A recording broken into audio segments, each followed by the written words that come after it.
Hello साथियों, कैसे हैं आप सभी। आई होप आप सभी अच्छे होंगे और आप लोगों की तैयारी उतनी शानदार तरीके से आगे बढ़ रही होंगी।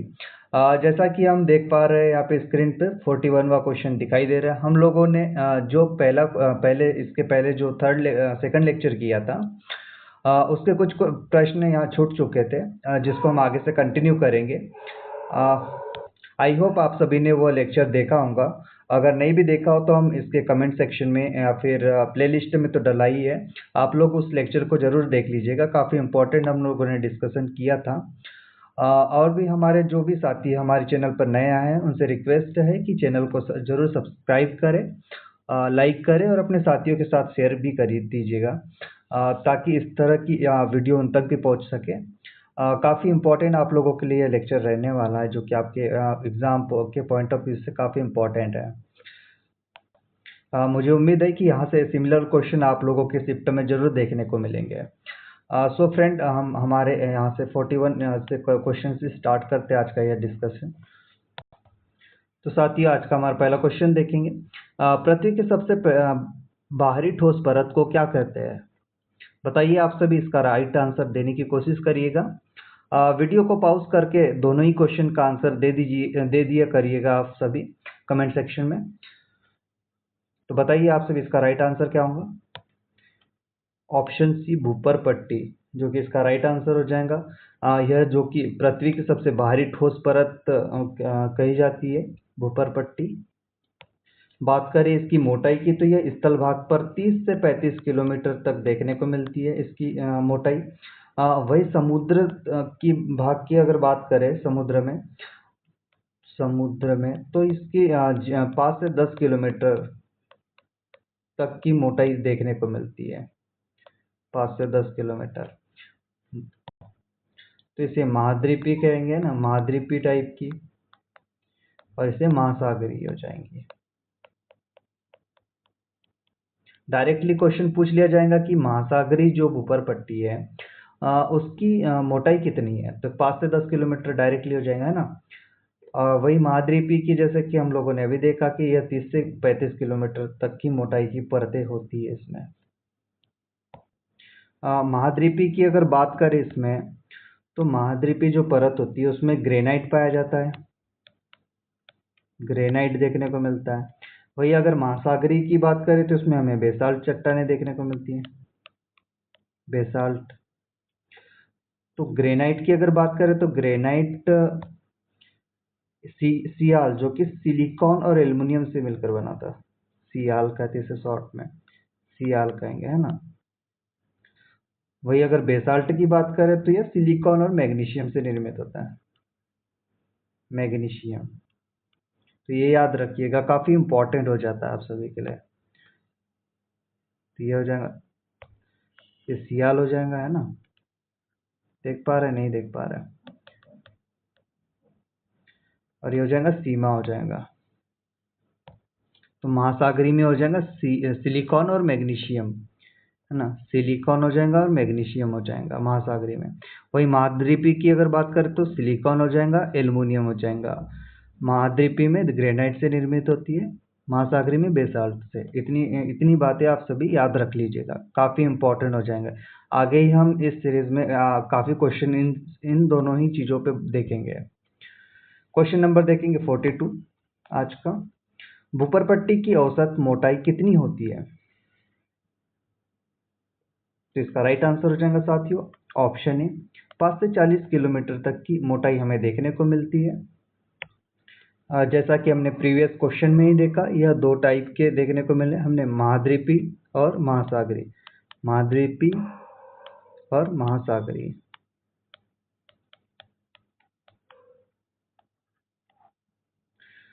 चलते साथियों अगले क्वेश्चन पर देखते हैं। क्वेश्चन नंबर 43 देखेंगे। पृथ्वी की सबसे गर्म व भीतरी भाग कौन सा है? एनटीपीसी 2025 में पूछा गया क्वेश्चन। बताइए आप सभी, इसका राइट आंसर क्या होगा? इसका राइट आंसर हो जाएगा साथियों, ऑप्शन बी, आंतरिक कोर, जिसे क्रोड भी कहते हैं ना, आंतरिक कोर, जो कि सबसे गर्म होती है। अगर इसकी गहराई की बात करें तो हम 5155 किलोमीटर से लगभग 6371 किलोमीटर तक फैली होती है ये फर्क। अवस्था की बात करें तो ये ठोस अवस्था में देखने को मिलती है ना। तापमान की अगर बात करें तो ये 5000 डिग्री सेंटीग्रेड से 6000 डिग्री सेंटीग्रेड तक देखने को मिलती है। अत्यधिक दाब पाया जाता है इसलिए यह ठोस होती है। इन क्रोड में निकिल और हमें लोहा भी देखने को मिलता है, जिसे नीफे भी कहते हैं शॉर्ट फॉर्म में। नीफे नीफे हमें देखने को मिलता है इसमें, जिसे निकिल और लोहा कहते हैं ना, निकिल और लोहा। कुछ मात्रा में इसमें कोबाल्ट और सिलिकॉन और सल्फर के भी तत्व हमें देखने को मिलते हैं। हमारे एग्जाम के लिए इतना सफिशियंट है, हमें इतनी चीज़ें याद रखना कि आंतरिक क्रोड में भी दो टाइप्स की होती है, एक बाह्य क्रोड और एक आंतरिक क्रोड। तो हमारे लिए इतना डेटा सफिशियंट है कि इसमें से क्वेश्चन बन जाएगा कि कितने डिग्री पे होती है, ठोस होती है कि कैसी होती है ना, इसमें कौन से तत्व होते हैं, नीफे कहाँ पाया जाता है। तो ये आंतरिक क्रोड में हमें देखने को मिलता है। नीफे मतलब निकिल और लोहा। अगर हम इसी के जगह हम बाह्य क्रोड की अगर बात करें तो इसमें द्रव रूप में देखने को मिलती है। ये जो परत होती है द्रव रूप में देखने को, जो कि पृथ्वी का चुंबकीय क्षेत्र उत्पन्न करती है, बाह्य क्रोड। वही हम मेटल की अगर बात करें तो यह अर्ध द्रव रूप में, दोनों ठोस में भी देखने को मिलती है मेटल, और अर्ध द्रव दोनों ही रूप में हमें देखने को मिलती है। वही भूपर पट्टी की बात करें तो यह सबसे ठंडी और पतली परत होती है, जो कि हमें पृथ्वी पर देखने को मिलती है ना, बाह्य रूप में। इस तरह से ये परतें हो जाती है। चलते अगले क्वेश्चन पर। क्वेश्चन नंबर 44 देखेंगे। पृथ्वी के भीतरी कोर में मुख्य रूप से कौन से तत्व पाए जाते हैं? बताइए आप सभी इसका राइट आंसर। इसका राइट आंसर हो जाएगा साथियों ऑप्शन बी, निकिल और आयरन हमें देखने को मिलता है। जैसा कि हमने अभी देखा था कि भीतरी क्रोड जो कि हमारे आंतरिक क्रोड है ना, इसमें नीफे देखने को मिला था। नीफे क्या होता है? निकिल और आयरन। आयरन मीन्स लोहा भी है ना, लोहा होता है। तो यह दो तत्व हमें देखने को मिलते हैं। वही अगर बात करें साथियों सिलिकॉन और एल्युमिनियम की, तो हमने कहा देखा था सियाल। सियाल कहा देखा था हमने? सियाल हमने देखा था भूपर पट्टी के महाद्वीपीय परपट्टी में, है ना। सियाल देखा था महाद्वीपीय में, पहले क्वेश्चन में हम लोगों ने देखा था। वही अगर बात करें हम महासागरी की, तो उसमें क्या था? सीमा था। सिलिकॉन और मैग्नीशियम महासागरी है ना। आप पुनः इसे याद कर रहे हो तो आप लोगों को अच्छी तरीके से याद हो जा रहा होगा। सीमा का होंगी महासागरी में, सियाल का होंगी बाह्य, जो कि भूपर पट्टी की बात कर रहे हैं हम लोग। चलते अगले क्वेश्चन पर देखते हैं। क्वेश्चन नंबर 45 देखेंगे। मेटल का औसत तापमान कितना होता है? इसका राइट आंसर हो जाएगा साथियों ऑप्शन सी, 1000 से 3000 डिग्री सेंटीग्रेड हमें देखने को मिलता है मेटल का औसत तापमान। मेटल का वास्तविक तापमान इसी सीमा में रहता है। वही अगर बात करें 5000 से 6000 की, तो ये हमें आंतरिक कोर में देखने को मिलता है। आंतरिक जो कोर होती है उसमें हमें देखने को मिलता है। आइए साथियों हम लोग क्रस्ट मेटल क्रोड के संरचना को देख लेते हैं, क्योंकि काफ़ी क्वेश्चन वहाँ से ही बनते हैं। तो आप इसके थ्रू काफ़ी इजीली समझ पाओगे। अगर हम देखिए 2 मिनट दीजिएगा।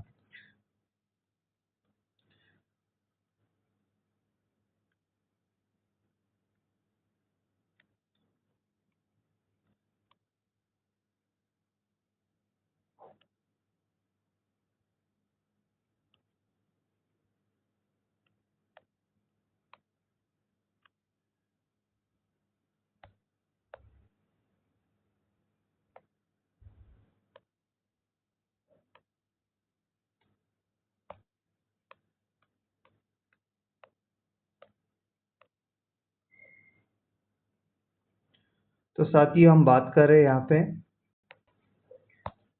ये हो जाएंगी आंतरिक क्रोड, आंतरिक कोर, कोर भी कहते हैं क्रोड भी कहते हैं ना। ये हो जाएंगी बाह्य क्रोड, बाह्य कोर। साथ ही हम यहाँ बात करेंगे निचला मेटल, या फिर आंतरिक मेटल भी बोल सकते हैं, निचला मेटल।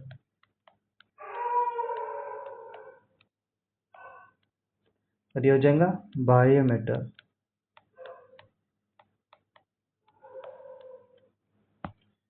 ऊपर बात करें हम निचला क्रस्ट हो जाएगा, निचला क्रस्ट, ये ऊपरी क्रस्ट हो जाएगा, ऊपरी क्रस्ट है ना। तो ऊपरी क्रस्ट जो कि हमारे पृथ्वी की बाहरी सतह ही होती है, ऊपरी क्रस्ट वाला। अब हम इसकी गहराइयों को अगर देख ले तो इसमें हम देखेंगे कि 0 से 30 किलोमीटर हमें ऊपरी क्रस्ट हमें देखने को मिलता है ना। निचले क्रस्ट की बात करें तो 30 से 200 किलोमीटर तक की गहराई पे हमें देखने को मिलता है। ये सभी किलोमीटर में है ना। वही हम बात करें ऊपरी मेटल की तो ये हमें 200 से 700 किलोमीटर तक देखने को मिलता है। वही हम बात करें निचले मेटल की तो हमें ये 700 किलोमीटर से 2900 किलोमीटर तक देखने को मिलता है। बाह्य क्रोड की अगर बात करें तो 2900 किलोमीटर से हमें 5150 किलोमीटर देखने को मिलता है। वही आंतरिक क्रोड की बात करें तो यह 5150 से लेके 6370 तक होता है। यहाँ तक हम फैला होता है 6370 किलोमीटर तक के 5150 से आंतरिक क्रोड। अगर हम इसके टेम्परेचर की अगर देखें तो टेम्परेचर की बात करते हैं, इसमें आंतरिक क्रोड जो कि हमारा 5000 से 6000 तक के देखने को मिलता है। वही हम बात करें मेटल की तो ये हमें 1000 से 3000 डिग्री सेंटीग्रेड तक देखने को मिलता है। ऊपरी सतह जो कि हमारे 100 डिग्री सेल्सियस भी होती है। निचला परत जो कि ठोस रूप में होता है ना, यह ठोस होता है। फिर ऊपरी अगर बात करें तो यह बाह्य क्रोड जो कि तरल देखने को मिलती है। वही उसके ऊपर हम मेटल की अगर बात करें निचले की तो यह ठोस रूप में होता है। वही बाह्य मेटल जो कि अर्ध पिघला हुआ होता है, अर्ध पिघला। निचला क्रस्ट ये जो कि ठोस रूप में हमें देखने को मिलता है इधर। इस तरह से इसकी संरचना हो जाती है। और हमने परतों में इसके जो तत्व होते हैं वो देख ही चुके थे पहले। एक बार पुनः हम उन्हीं तत्वों को देख लेते हैं। जैसे कि ऊपरी जो कि हमने देखा था, ऊपरी जो क्रस्ट होती है उसमें एक तो प्रायद्वीपी होती है, सॉरी महाद्वीपी है ना, महाद्वीपी परपट्टी होती है और एक होती है महासागरीय परपट्टी। तो हम महाद्वीपी में अगर बात करें तो हम महाद्वीपी में कौन से तत्व हम लोगों ने देखे थे, सियाल देखे थे है ना, सियाल, सियाल, सिलिकॉन और एल्युमिनियम हमने देखा था। वही अगर महासागरी में अगर बात करें, महासागरी में तो इसमें हमने देखा था सिलिकॉन और मैग्नीशियम। महासागरी म से याद रखना मैग्नीशियम है ना इजीली। तो ये सीमा हो जाएगा इसमें, सियाल और सीमा, ये याद रखिएगा है ना। ऊपरी परत जो कि महाद्वीपीय हो जाएंगे और सीमा जो है महासागरीय हो जाएंगे। वही हम बात करें आंतरिक परत की जो कि आंतरिक कोर की, तो इसमें हमें नीफे देखने को मिलता है, जो कि निकिल और आयरन हमें देखने को मिलता है, आयरन और निकिल, यह मुख्य तत्व होते हैं ना। इस तरह से साथियों काफी इंपॉर्टेंट यह संरचना हो जाती है जो कि आंतरिक संरचना कहते हैं है ना, पृथ्वी।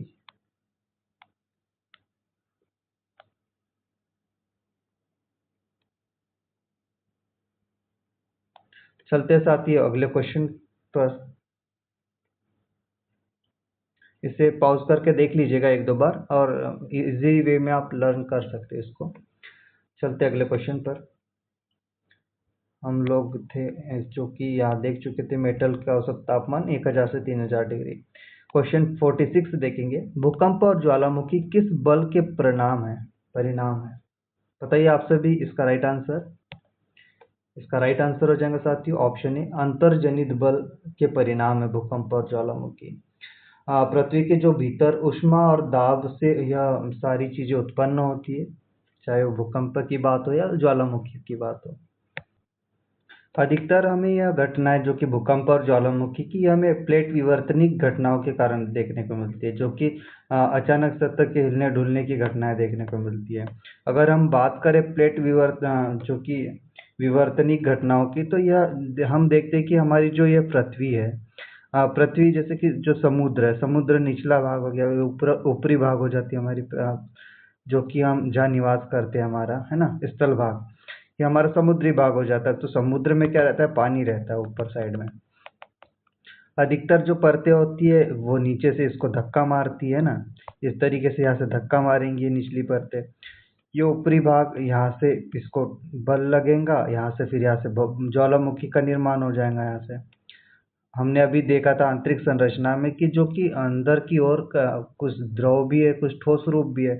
तो जो द्रव रूप भी होता है, ये बाहर यहाँ से टकरा के दाब के कारण ऊपर निकलने लगता है। तो यहाँ से इस तरीके से यहाँ बल होगा, यहाँ से पानी इसको धक्का मारेगा, है ना, लहरों के थ्रू या फिर प्लेट विवर्तनिक घटनाओं के थ्रू। तो क्या होंगे कि यहाँ से जो मैग्मा है ये ऊपर निकल के आएगा, यहाँ से सीधा यहाँ से ऊपर प्रवाहित होगा यहाँ से। तो इस तरीके से यहाँ से ज्वालामुखी का निर्माण हो जाएगा। अब ज्वालामुखी निकलेगा तो हो सकता है कि कहीं और आगे की ओर भूकंप के भी झटके महसूस हो, ये घटना के कारण, है ना, क्योंकि प्लेट हमारी अधिकतर हिलती डुलती रहती है ना, गति करते रहती है अंदर के। तो ये गति निरंतर होते रहती है, जिसकी वजह से हमें भूकंप की भी घटनाएं देखने को मिलती है। क्योंकि चट्टानें टूटेंगी, अचानक टूटेंगी तो ऊर्जा निकलेंगी, और ऊर्जा निकलेंगी तो ऊर्जा के वजह से भूकंप के झटके महसूस होंगे। तो भूकंप भी, जिसमें पी तरंगे देखने को मिलती है ना, एस तरंगे देखने को मिलती है हमें, दो तरह की तरंगे हमें देखने को मिलती है उसमें। पी तरंगे जो कि ज़्यादा नुकसान पहुंचाती है ना, अत्यधिक तेज गति से चलती है, ठोस द्रव या गैस तीनों भी माध्यम में चलती है। जबकि एस तरंगे जो होती है ये थोड़ी धीमी चलती है, केवल ठोस में होती है ना, द्रव में नहीं पाई जाती, द्रव में और गैस में नहीं पाई जाती है। चलते साथ ही अगले क्वेश्चन पर देखते हैं। क्वेश्चन नंबर 47 देखेंगे। पर्वत निर्माण किस प्रकार का बल है? बताइए आपसे भी इसका राइट आंसर। इसका राइट आंसर हो जाएगा ऑप्शन बी, अंतर्जनित बल है। पृथ्वी की जो प्लेटें होती है ना साथियों, पृथ्वी की प्लेटें हमेशा टकराते रहती है, टकराने के कारण क्या होती है, अधिकतर हो सके तो यहाँ ज्वालामुखी का निर्माण होती है ना। जैसे ये हो जाता हमारा ऊपरी भाग है ना, ये हमारा हो जाता है ओशन वाला भाग जहाँ पानी रहता है। ये अधिकतर निचले जो भाग होते हैं भाई, ये जो पानी टिका है, या नीचे भी कोई ना कोई भाग होगा, है ना, तो नीचे ये भाग रहता है, यह अधिकतर टकराते रहता है लहरों के द्वारा, इसके द्वारा प्रेशर पड़ता है। तो इससे क्या होता है, यहाँ पे हर बार गति आएंगी, यहाँ बल देगा, है ना, बार बार बार बार टकराते रहेगा, तो एक समय बाद यह ऊपर की ओर उठने लगेगा। तो अधिकतर जहाँ पे अगर मैग्मा की स्थिति बनती है तो वहाँ ज्वालामुखी निर्मित हो जाते हैं, नहीं तो यहाँ से ऐसे, है ना, ऊपरी भाग ऊपर की ओर पर्वत उठ जाते हैं। तो इस तरीके से साथ ही यहाँ पे पर्वतों का निर्माण हो जाता है हमारे। इसका राइट आंसर क्या होगा, ऑप्शन बी, अंतर्जनित बलों के कारण हमें पर्वतों का निर्माण देखने को मिलता है। बात करते हैं अगले क्वेश्चन की 48 की। नदियों द्वारा भूमि का अपरदन किस बल का उदाहरण है? इसका राइट आंसर हो जाएगा साथियों, बहिर्जनित बल जो होते हैं नदी द्वारा भूमि के अपरदन के लिए का कारण होते हैं। बाहरी शक्तियों की अगर बात करें तो जैसे नदियाँ हो गई जो कि भूमि को काटती घिसती है, इस तरह से हो जाता है। इसका राइट आंसर ऑप्शन बी, बहिर्जनित बल। चलते अगले क्वेश्चन पर, क्वेश्चन नंबर 49 देखेंगे। भूसंकलन किस प्रकार के बल से संबंधित है? बताइए राइट आंसर।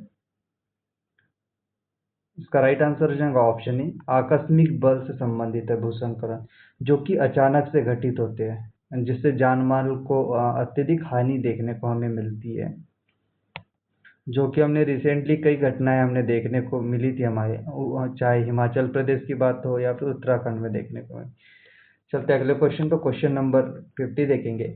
पटल विरूपण मुख्यतः किस कारण से होता है? बताइए आप सभी राइट आंसर इसका। इसका राइट आंसर हो जाएगा साथियों ऑप्शन बी, टेक्टोनिक बल की वजह से हमें देखने को मिलता है पटल विरूपण, जो कि प्लेटों की गति से क्या होता है, भूपर पट्टी मुड़ती डुड़ती है ना, मुड़ती भी है टूटती भी है, जिससे इस तरह की घटनाएं हमें देखने को मिलती है। चलते अगले क्वेश्चन की ओर, क्वेश्चन नंबर 51 देखेंगे। भूकंप की तीव्रता मापी जाती है, बताइए कैसे मापी जाती है भूकंप की तीव्रता? इसका राइट आंसर हो जाएगा साथियों ऑप्शन बी, रिएक्टर स्केल के थ्रू मापी जाती है ना। भूकंप की जो शक्ति होती है इसके थ्रू मापी जाती है रिएक्टर स्केल के थ्रू। अगर हम बैरोमीटर की बात करें तो इससे वायुदाब की गणना की जाती है, वायुदाब मापा जाता है। थर्मामीटर की बात करें तो इससे तापमान नापने के काम आता है, जो कि डॉक्टर करता है। सिस्मोग्राफ की अगर बात करें तो इसमें भूकंप की तरंगों को रिकॉर्ड किया जाता है ना, भूकंप तरंग। इस तरह से साथियों हमारा राइट आंसर ऑप्शन बी हो जाएगा। अगला देखते हैं क्वेश्चन नंबर 52, सुनामी किस कारण से आती है? इसका राइट आंसर हो जाएगा साथियों ऑप्शन बी, समुद्र के नीचे भूकंप के कारण। हम देख पाते हैं साथियों जैसा कि ये पानी होता है और पानी के नीचे कुछ प्लेटें होती है ना, प्लेटें जो कि देखने को मिलती है। तो जब ये प्लेटें टकराएंगी है ना, ये ऊपर जल हो जाता है, ये जल हो गया, ये ऊपर का स्थल भाग हो जाता है। अगर ये प्लेटें अंदर जो जल के नीचे है वो टकराएंगी एक दूसरे से, तो यहाँ पे क्या होगा, एक तो ज्वालामुखी का निर्माण भी हो सकता है ना। यहाँ पे प्लेटें टकराएंगी तो हो सकता है कि यहाँ ज्वालामुखी निकल जाए समुद्र के अंदर और अंदर ही वो शांत हो, है ना। धुआं निकलता दिखाई देता है अधिकतर हमें। एडिज पर्वत इसका उदाहरण है, ऊपर उठता उठता हुआ होता है ना। वही हम बात करें, अधिकतर यहाँ भूकंप भी देखने को मिलते हैं या फिर भूकंप के कारण जो होती है वो सुनामी हमें देखने को मिलती है। तो सुनामी में क्या होता है, जो लहरें होती है ये ऊपर की ओर उठती हुई चलती है आगे, जिसकी लहरों के उठने के कारण जो भी हमारे तटीय रेखा के जो भी प्रदेश होते हैं या फिर जो भी स्थान बसा हुआ होता है उसको प्रभावित करता है ना। तो ये जो तरंगे जो होती है कई मीटर तक की ऊंची ऊंची ऊंची होती है, जो सुनामी की तरंगे होती है। तो साथ ही इस तरीके से आप इसको समझ सकते हैं ना। इसका राइट आंसर ऑप्शन बी हो जाएगा। चलते अगले क्वेश्चन पर। क्वेश्चन नंबर 53 देखेंगे। तो साथियों हम इतना हम सफिशिएंट देख पा रहे हैं कि जितना भी हमारे जैसे एग्जाम के ओरिएंट से अगर आ सकता है क्वेश्चन, इतना हम लोग अभी देख पा रहे हैं। हम लोगों के पास उतना भी अभी टाइम कम है ना। काफ़ी पास एग्ज़ाम हमारा आ चुका है, तो आप लोग जितनी ज़्यादा हो सके प्रैक्टिस पे ध्यान दीजिएगा। जहाँ भी जिस भी प्लेटफॉर्म से अगर मिलता है आप प्रैक्टिस सेशन ज़रूर ज्वाइन करिए। हो सकता है कि आपके सिस्टम में वहाँ से क्वेश्चन अगर देखने को मिले, किसी भी टाइप्स का अगर क्वेश्चन बन सकता है आपके इसमें। हो सकता है हम लोगों ने जो डिस्कस किया आपके एग्ज़ाम में वहाँ से कुछ देखने को मिले, आपको वो चीज़ें याद आए वहाँ पे, है ना। तो इस तरीके से आपको कुछ ना कुछ इम्पोर्टेंस ज़रूर रहेगा। तो बताइए इसका राइट आंसर, कौन सा बल पृथ्वी की सतह को ऊपर उठाता है और नीचे गिराता है? बताइए आप सभी इसका राइट आंसर। इसका राइट आंसर हो जाएगा ऑप्शन ए, पटल विरूपण जो बल होता है ये प्लेटों की गति को सतह से ऊपर की ओर भी उठाता है और नीचे भी गिराता है। इस तरीके से इसका राइट आंसर हो जाएगा ऑप्शन ए। चलते अगले क्वेश्चन पर। क्वेश्चन नंबर 54 देखेंगे। ज्वालामुखी विस्फोट मुख्यतः किस बल से होता है? इसका राइट आंसर हो जाएगा साथियों ऑप्शन ए, अंतर्जनित बल के कारण हमें यह घटना देखने को मिलती है, जिसमें जो कि भीतरी जो ऊष्मा होती है और दाब से यह स्थिति निर्मित होती है ज्वालामुखी वाली। हम लोगों ने प्रीवियस क्वेश्चनों में भी देखा था इसकी घटना के बारे में विस्तृत से। चलते अगले क्वेश्चन की ओर। क्वेश्चन नंबर 55 देखेंगे। भूकंपी तरंगों के अध्ययन से क्या पता चलता है? इसका राइट आंसर हो जाएगा ऑप्शन बी, पृथ्वी की आंतरिक संरचना के बारे में जानकारी मिलती है ना, परतों के बारे में हमें तथ्यात्मक जानकारी मिलती है अत्यधिक। चलते अगले क्वेश्चन की ओर। क्वेश्चन नंबर 56 देखेंगे। बहिर्जनित बल का उदाहरण कौन सा है? बताइए आप सभी इसका राइट आंसर देने की कोशिश करिएगा।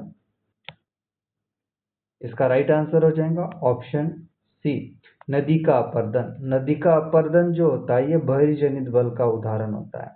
आंतरिक जनित बल जो कि हम लोगों ने डिस्कस कर चुके हैं, ज्वालामुखी भूकंप हो गए ना, जो कि भीतर होते हैं, भीतर की ओर।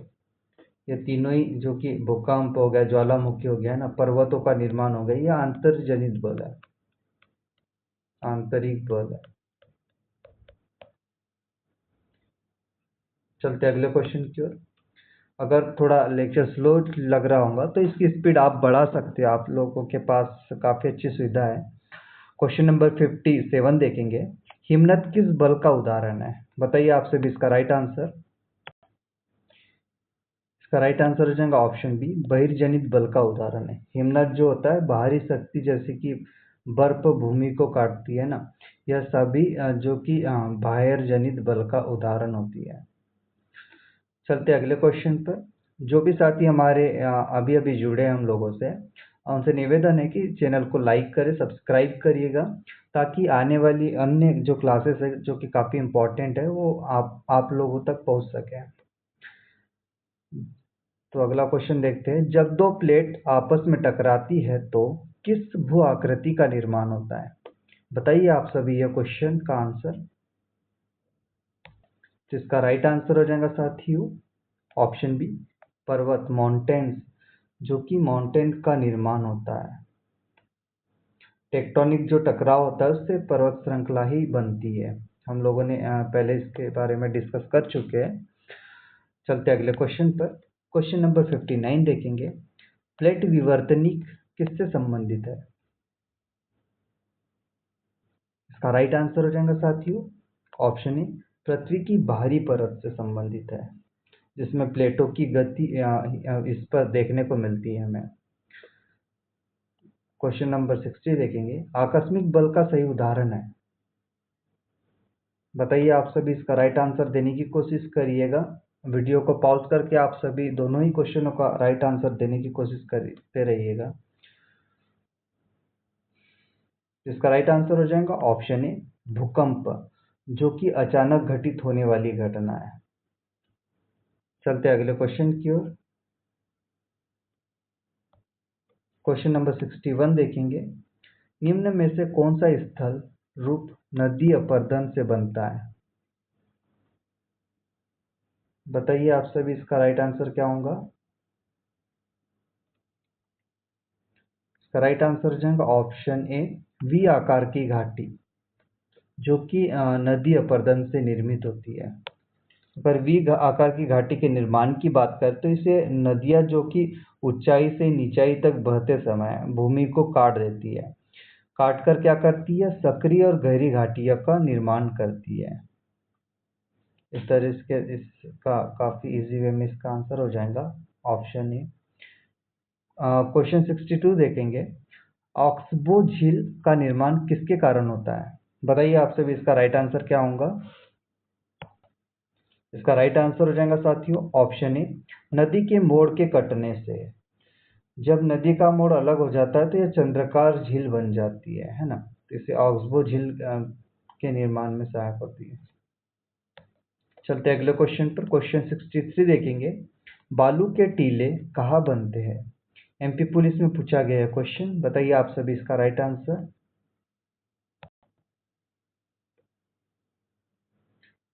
इसका राइट आंसर हो जाएगा साथियों ऑप्शन ए, रेगिस्तानी क्षेत्र में बनते हुए दिखते हैं हमें। जो कि जो पवन होती है ना, हवा जो चलती है वो क्या करती है, रेत को उड़ाकर जमाव करती है एक जगह पे, जिससे क्या होता है कि टीलों का निर्माण होता है। चलते अगले क्वेश्चन की ओर। क्वेश्चन नंबर 64 देखेंगे। हिमानी निक्षेप से बनने वाला स्थल रूप कौन सा है? इसका राइट आंसर हो जाएगा साथियों ऑप्शन ए, ड्रमलिन। ड्रमलिन जो कि हिमानी जो होता है उसके मलबे से बने टीलानुमा आकृति होती है, जिसे क्या कहते हैं, ड्रमलिन भी कहते हैं ना। चलते अगले क्वेश्चन की ओर। क्वेश्चन 65 देखेंगे। समुद्री तरंग द्वारा बने स्टेक क्या है? एमपीटेट वर्ग 2 में पूछा गया क्वेश्चन आपका। बताइए आप सभी इसका क्या राइट आंसर होगा? इसका राइट आंसर हो जाएगा साथियों ऑप्शन ए, समुद्री गुफा ध्वस्त होने के बाद शेष खंभे। जो कि हम बात करें तरंग से गुफा गिरकर क्या होती है, चट्टानी स्तंभ रह जाते हैं, जिससे स्टेक वाली घटना हमें देखने को मिलती है। क्वेश्चन 66 देखेंगे, नदी द्वारा निर्मित निक्षेपित स्थल रूप कौन सा है? इसका राइट आंसर हो जाएगा साथियों ऑप्शन ए डेल्टा, जो कि नदी समुद्र से मिलने के पर गाद का निर्माण करती है। साथ ही साथ बालू जो होती है, मिट्टी जो होती है, जम करके भूमि का निर्माण करती है। इस तरीके से साथियों डेल्टा का निर्माण होता है। चलते अगले क्वेश्चन पर। क्वेश्चन नंबर 67 देखेंगे, समुद्री तरंग कटाव से बनने वाला स्थल रूप कौन सा है? इसका राइट आंसर हो जाएगा साथियों ऑप्शन ए समुद्री गुफा है, जो कि लगातार तरंग टकराने से चट्टानों में सुरंग बनाती है। क्या होती है? लगातार तरंगों से जो टकराती है, जिससे क्या होता है, चट्टानों में सुरंग का निर्माण होती है, जिससे समुद्री गुफा का निर्माण होता है ना। क्वेश्चन नंबर 68 देखेंगे, हिमानी स्थल रूप मोरेन किसे कहते हैं? इसका राइट आंसर हो जाएगा साथियों ऑप्शन ए हिमानी द्वारा जमा किया गया मलबा, जिसके अंतर्गत हमें पत्थर हो गया, मिट्टी हो गई, चट्टान का ढेर हो गया, ये सभी देखने को मिलते हैं। क्वेश्चन नंबर 69 देखेंगे, पवन द्वारा निर्मित अपर्दन स्थल रूप कौन सा है? इसका राइट आंसर हो जाएगा साथियों ऑप्शन ए मसरूल शिला, जो कि पवन के निचले हिस्से को काटकर छतरी जैसी आकृति बनाती है। क्या बनाती? पवन के निचले हिस्से को काटकर छतरी जैसी आकृति का निर्माण करती है ना, मशरूम शिला। चलते अगले क्वेश्चन की ओर। क्वेश्चन 70 देखेंगे, डेल्टा किसके संगम पर बनता है? इसका राइट आंसर हो जाएगा साथियों ऑप्शन ए नदी और सागर के संगम पर हमें देखने को मिलता है, जहां नदियां गाद जमाकर क्या करती है, त्रिकोणीय भूमि बनाती है। ये इसका राइट आंसर हो जाएगा। चलते अगले क्वेश्चन पर 71 पर, भूजल की अपरदन से बनने वाली गुफाएं किस नाम से जानी जाती है? इसका राइट आंसर हो जाएगा साथियों ऑप्शन ए कास्ट गुफा के नाम से जानी जाती है, जो कि चूना पत्थर क्षेत्र में जल घुलनशील चट्टानें काटकर क्या बनाते हैं, गुफाओं का निर्माण करते हैं। इस तरीके से इसका राइट आंसर ऑप्शन ए हो जाएगा। चलते अगले क्वेश्चन पर 72 देखेंगे, गार्ज किस प्रकार की घाटी है?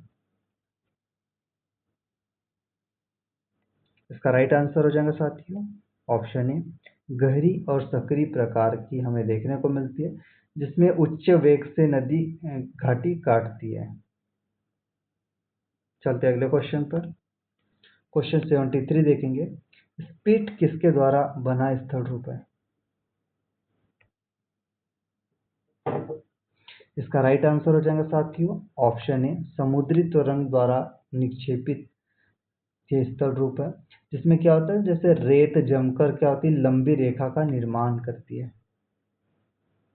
चलते अगले क्वेश्चन पर 74 पर, पवन निक्षेप से बनने वाला स्थल रूप कौन सा है? इसका राइट आंसर हो जाएगा साथियों ऑप्शन ए लोएस, जो कि बारीक मिट्टी उड़कर दूर की ओर जमती है, जिससे इस तरह के स्थल का निर्माण होता है।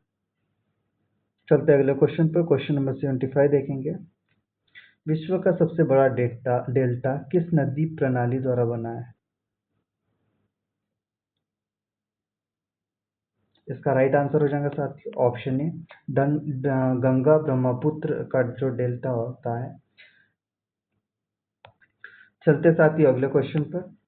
क्वेश्चन 76 देखेंगे, वायुमंडल का सबसे अधिक भाग किस गैस से बना है? बताइए आप सभी इसका राइट आंसर देने की कोशिश करिएगा। इसका राइट आंसर हो जाएगा साथियों ऑप्शन बी नाइट्रोजन से। अगर हम वायुमंडल में अगर बात करें तो 78% भाग नाइट्रोजन का देखने को मिलता है। अगर नाइट्रोजन की बात करें तो यह पौधों हेतु नाइट्रोजन चक्र में सहायक होती है। क्या होती है? नाइट्रोजन चक्र के लिए सहायक होती है पौधों में। चलते अगले क्वेश्चन की ओर। क्वेश्चन नंबर देखेंगे 77। उसके पहले हम अगर अन्य गैसों की अगर बात करें तो ये ऑक्सीजन 21% हमें देखने को मिलती है, जो कि स्वास्थ्य के लिए श्वसन के लिए अत्यधिक आवश्यक गैस है। कार्बन डाइऑक्साइड की बात करें तो 0.03% हमें देखने को मिलती है, जो कि ग्रीन हाउस प्रभाव हेतु भी महत्वपूर्ण गैस है। आर्गन की अगर चर्चा करें तो हमें आर्गन जिसकी अन्य निष्क्रिय गैस भी हमें इसमें देखने को मिलती है, लगभग 0.93% आता है इनका रेशियो। अगले क्वेश्चन की बात करें 77 की, वायुमंडल की वह परत जिसमें ओजोन पाई जाती है, बताइए आपसे इसका राइट आंसर क्या होगा।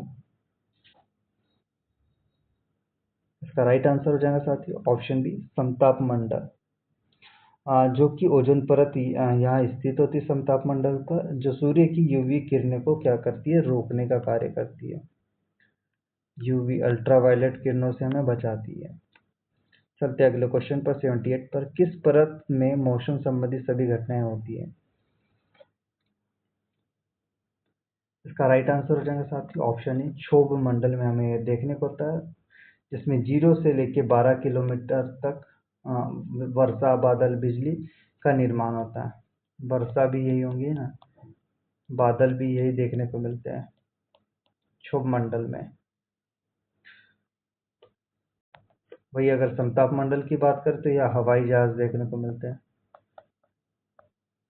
और मौसम तो यहाँ नहीं बनता है। मध्यमंडल जो कि ठंडी परत है, महामंडल जो कि सबसे ऊपरी परत है। चलते साथियों अगले क्वेश्चन पर, क्वेश्चन नंबर 79 देखेंगे। पृथ्वी पर जीवन के लिए आवश्यक पराबैंगनी विकिरण से कौन रक्षा करता है। इसका राइट आंसर हो जाएगा ऑप्शन सी, ओजोन, जो कि अल्ट्रावायलेट किरणों से रोककर जीवन की रक्षा करती है। चलते अगले क्वेश्चन पर 80 पर, मौसम की अवधि सामान्यतः कितने समय की होती है। इसका राइट आंसर हो जाएगा साथियों ऑप्शन ए, कुछ दिन की होती है। मौसम हमेशा अल्पकालिक स्थिति में रहता है ना, अल्पकालिक। 81 देखेंगे, जलवायु किस आधार पर निर्धारित की जाती है। इसका राइट आंसर हो जाएगा साथियों ऑप्शन सी, 30 से 35 वर्षों की औसत में हम देखने को मिलता है, जो कि यह मानक परिभाषा है इसकी। चलते अगले क्वेश्चन पर, क्वेश्चन नंबर 82 देखेंगे, वायुदाब किस यंत्र से मापा जाता है। एसएससी एमटीएस में पूछा गया क्वेश्चन, बताइए आपसे इसका राइट आंसर।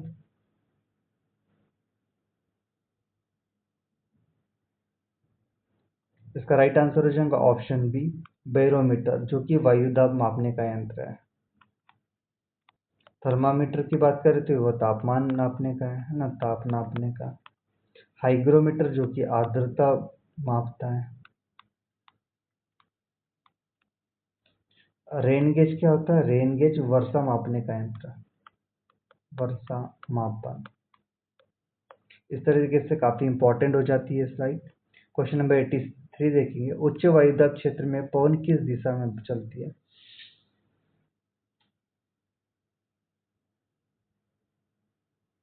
इसका राइट आंसर हो जाएगा साथियों ऑप्शन सी, उच्च से निम्न की ओर। यह पवन की परिभाषा है ना, उच्च से निम्न की ओर हमें देखने को मिलती है। चलते अगले क्वेश्चन पे 84 पे, पवन की दिशा मापने वाला यंत्र एमपी एक्साइज कांस्टेबल पूछा गया है क्वेश्चन। इसका राइट आंसर हो जाएगा ऑप्शन बी, पवन दिशा सूचक, जो कि पवन की दिशा बताता है। काफी इंपॉर्टेंट क्वेश्चन था। चलते अगले क्वेश्चन की ओर, क्वेश्चन नंबर 85 देखेंगे, पृथ्वी पर प्रमुख वायुदाबी पेटियां कितनी होती है। एमपी पटवारी में पूछा गया क्वेश्चन, बताइए आपसे भी इसका राइट आंसर। इसका राइट आंसर हो जाएगा साथियों ऑप्शन सी, 6 प्रकार की हमें देखने को मिलती है, जिसमें भूमध्य रेखी हो गया है ना, भूमध्य रेखी की बात हो, उपोष्ण की बात हो, उपध्रुवी, और साथ में साथ ध्रुवी।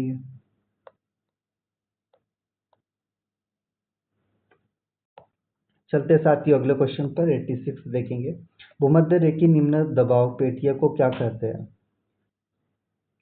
बताइए आप सभी इसका राइट आंसर क्या होगा। इसका राइट आंसर हो जाएगा ऑप्शन ए, डोल ड्रम्स, जो कि शांत क्षेत्र, तेज वर्षा और निम्न दाब के लिए देखने को मिलता है, डोल ड्रम्स। अगला क्वेश्चन देखेंगे 87, ट्रेड विंड्स किस दिशा से चलती है। इसका राइट आंसर हो जाएगा साथियों ऑप्शन ए, पूर्व से पश्चिम की ओर चलती हुई दिखाई देती है, जो कि स्थायी व्यापारिक हवाएं हैं। ट्रेंड विंड्स है ना, जो कि स्थायी व्यापारिक हवा है। देखते हैं 88 देखेंगे, मानसून किस प्रकार की पवन का उदाहरण है। इसका राइट आंसर हो जाएगा साथियों ऑप्शन सी, मौसमी पवनों का उदाहरण है, जो कि ऋतुओं के अनुसार क्या होती है, दिशाओं को बदलने का कार्य करती है। चलते अगले क्वेश्चन पर 89 पर, घोड़े की अक्षांशीय पेटी किस दबाव की होती है। इसका राइट आंसर हो जाएगा ऑप्शन बी, उच्च दबाव की, जो कि उपोष्ण क्षेत्र 30 डिग्री के ऊपर देखने को मिलता है, 30 के पास। चलते अगले क्वेश्चन पर 90 पर, वायुदाब की सबसे ऊपरी परत कौन सी है। एमपी पुलिस में पूछा गया क्वेश्चन। इसकी परत की बात करें तो ऑप्शन सी हो जाएगा बाह्यमंडल, जो होता है जो अंतरिक्ष में मिलने वाली ऊपरी परत है, बाह्यमंडल। आयन मंडल की बात करती है, बीच की परत हो जाती है। क्षोभमंडल जो कि सबसे निचली परत हो गई, और मध्य मंडल जो कि बीच की परत है जो। चलते अगले क्वेश्चन पर, क्वेश्चन 91 देखेंगे, वर्षा के प्रकार में से मानसूनी वर्षा किस प्रकार की होती है। इसका राइट आंसर हो जाएगा साथियों ऑप्शन सी, मानसूनी वर्षा हमें देखने को मिलती है। चलते अगले क्वेश्चन पर 92 देखेंगे, स्थलाकृति वर्षा तब होती है जब। स्थलाकृति वर्षा कब होती है बताइए। इसका राइट आंसर हो जाएगा ऑप्शन बी, हवा पहाड़ियों से टकराकर ऊपर उठती है तब हमें यह घटना देखने को मिलती है, स्थलाकृति। पर्वतीय क्षेत्रों में अधिक वर्षा। स्थलाकृति वर्षा की बात कर रहे हैं तो हवा पहाड़ियों से टकराकर ऊपर की ओर उठती है, ये इसका राइट आंसर हो जाएगा। चलते अगले क्वेश्चन पर 93 देखिए, अवक्षेपण वर्षा मुख्यतः कहाँ होती है। इसका राइट आंसर हो जाएगा साथियों ऑप्शन बी, भूमध्य रेखा के पास देखने को मिलती है, जो कि दिन में तेज धूप से हवा गर्म और शाम को वर्षा होती है, भूमध्य रेखा के पास देखने को मिलती है ना। हम लोगों ने पिछले लेक्चर में डिस्कस कर चुके हैं ये वाले टॉपिक को। 94 देखेंगे, पृथ्वी पर मीठे पानी के सबसे अधिक भाग कहाँ है। एमपी एक्साइज कांस्टेबल में पूछा गया क्वेश्चन। मीठा भाग कहाँ दिखाई देता है, ऑप्शन सी हो जाएगा हिमनद और बर्फ में हमें देखने को मिलता है, जो कि 68 से 70% है ना, हिमनद बर्फ में। इस तरह से साथियों आज के हमारे क्वेश्चन यही कंप्लीट हो जाते हैं, जो कि काफ़ी इम्पोर्टेंट थे। आई होप आप सभी को काफ़ी अच्छी क्लास लगी होंगी। तो साथियों आज का लेक्चर अगर अच्छा लगा हो तो चैनल को इसको लाइक करें क्लास को, और चैनल पर नए अगर आए हो, अगर सब्सक्राइब अभी तक नहीं किया है सब्सक्राइब, तो चैनल को सब्सक्राइब करिए और अपने साथियों के साथ इसे शेयर करिएगा। इसी तरह की वीडियो आप तक के पहुँचती रहे, इसलिए आप इसके बेल आइकन को भी ज़रूर प्रेस कर दीजिएगा, ताकि आने वाले नए लेक्चर जो कि हम इसके बाद के जो भी लेक्चर छूटे हुए हैं उनको कवर करेंगे। काफ़ी इम्पोर्टेंट हम वहाँ पे प्रैक्टिस करने वाले हैं, जो कि पीवाईक्यू से रिलेटेड रहेंगे। तो चलिए फ्रेंड्स, मिलते हैं नए लेक्चर के साथ में। आप लोग करते रहिए अपनी प्रैक्टिस और भी शानदार तरीके से। धन्यवाद साथियों।